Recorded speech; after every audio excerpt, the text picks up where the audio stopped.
घर चए चोर चोर त दुनिया चए चोर चोर। घर चए मोर मोर त दुनिया चए मोर मोर। इहो हिकु सिंधी पहाको आहे। जय झूलेलाल। मां माया वसंदानी अॼु इन्हे सिंधी पहाके जो तव्हांखे मतिलबु थी एक्सप्लेन करण वञा।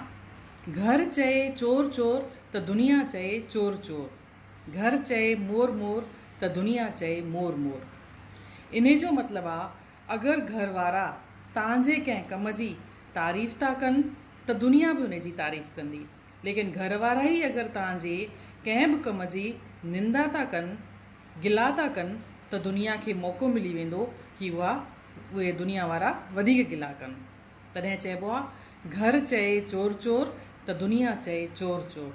घर चए मोर मोर त दुनिया चए मोर मोर। फॉर एग्ज़ाम्पल, जीअं केरु छोकिरे जी शादी कंहिं छोकिरीअ सां थी थिए, अञा नई नंढी नेटी आहे, ऐं घर में अचण खां पोइ अगरि छोकिरो उन जी गिला थो करे त नेचुरली आहे सभई परिवार वारा उन जी गिला कंदा। लेकिन अगरि छोकिरो ई उन जी तारीफ़ थो करे त सभु परिवार वारा उन जी तारीफ़ कंदा। घर चए चोर चोर त दुनिया चए चोर चोर। घर चए मोर मोर त दुनिया चए मोर मोर। मां सम्झां थी इन पहाके जो मतिलबु तव्हांखे सम्झ में अची वियो हूंदो। तव्हां ख़ुदि बि यूज़ कंदा, तव्हां ॿियनि खे बि मोटिवेट कंदा त उहे बि इन पहाके खे यूज़ कनि। जय झूलेलाल।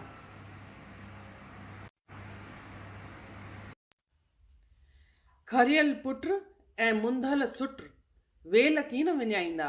इहो हिकु सिंधी पहाको आहे। जय श्री झूलेलाल। मां माया वसंदानी अॼु इन्हे सिंधी पहाके जो मतिलबु तव्हांखे ॿुधाइण थी वञा। खरियल पुट ऐं मुंधल सुट वेल न विञाईंदा। इन जो मतिलबु आहे कि अगरि तव्हां केॾी महिल तकलीफ़ में आहियो ऐं तव्हांजो पुटु खरियल आहे या तव्हां वटि सुट जेको आहे उहो मुंझी पियो आहे, त उहे तव्हांखे साथ निभाइण न छॾींदा, उहे तव्हांखे वरी बि कम में ईंदा। यानी कि मुसीबत जे टाइम में केरु इंसान या का शइ तव्हांखे कम में थी अचे त इहो पहाको उन जे लाइ वापराइबो आहे कि मुंधल सुट ऐं खरियल पुट वेल कान विञाईंदा। हाणे इन जी मिसाल ॾेई थी सघां। तव्हांजो सॻो पुटु भले ई ऐबी हुजे, ग़रीब हुजे, परेशानीअ में हुजे, पर तव्हांखे अगरि उन जी ज़रूरत आहे त हू साम्हूं अची करे बीहंदो ई। तव्हांखे हू मदद करण जी कोशिशि कंदो, भले ई दुनिया जी नज़रुनि में हू ऐबी आहे, हू ख़राबु आहे, ॾिंगो आहे, खरियल आहे, हुन में घणेई कमियूं आहिनि, पर तॾहिं बि हू तव्हांजो साथ निभाईंदो ई निभाईंदो। ऐं ईअं ई सुट चइबो आहे धागे खे। धागो मुंझी पियो आहे, बिल्कुलु हिकदमि तव्हां उन मां रील वांगुरु कढी नथा सघो, लेकिन तव्हांखे अगरि तमामु धागे जी ज़रूरत आहे त तव्हां उन मुंधल सुट मां बि कुझु न कुझु टुकड़ा कढी करे हुनखे कम में आणे था सघो। त छा चइबो?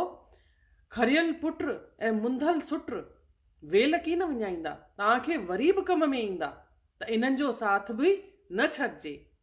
त खरियल पुट ऐं मुंधल सुट वेल कीन विञाईंदा। मां सम्झां थी तव्हांखे इन पहाके जो मतिलबु सम्झ में अची वियो हूंदो।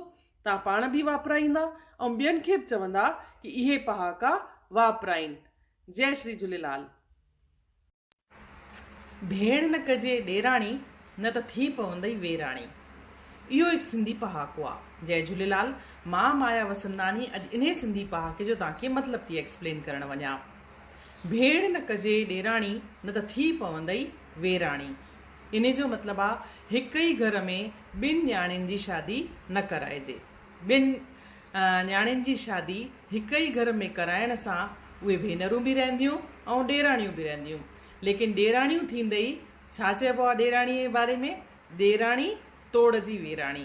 इन जो मतिलबु आहे ॾेराणी जेका थींदी आहे उहा तोड़ ताईं वेर निभाईंदी आहे, मतिलबु मरते दम तक उहा वेर निभाए, उहा आहे ॾेराणी।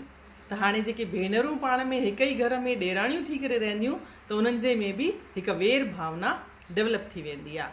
त उन्हनि जो जेको भेण जो रिश्तो आहे उहो बि ख़तमु थी वेंदो आहे। तॾहिं वॾा चवंदा आहिनि भेण न कजे ॾेराणी न त थी पवंदई वेराणी। मां सम्झां थी इन पहाके जो तव्हांखे मतिलबु सम्झ में अची वियो हूंदो। तव्हां ॿियनि खे बि सम्झाईंदा ऐं मोटिवेट कंदा कि उहे इन पहाके खे यूज़ कनि जय झूलेलाल। करजी मोटी वञे ऐं साए थी खाए, इहो हिकु सिंधी पहाको आहे। जय झूलेलाल। मां माया वसंदानी अॼु इन सिंधी पहाके जो मतिलबु तव्हांखे एक्सप्लेन थी करणु वञा।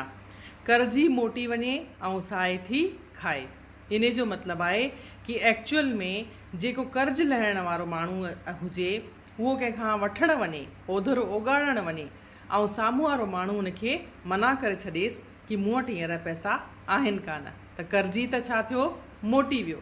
लेकिन साए थी खाई वञे, साए थी मतिलबु जेको भाग्यशाली हुजे उनखे ॾियणो बि न हुजे ऐं मान लो उहो या त उनखे हेल्प करे छॾेसि या ग़लतीअ सां हुन वटि पैसा वधीक वञनि सली या ईअं ई हुनखे ॾेई छॾे, तॾहिं चइबो कर्ज़ी मोटी वञे ऐं साए थी खाए।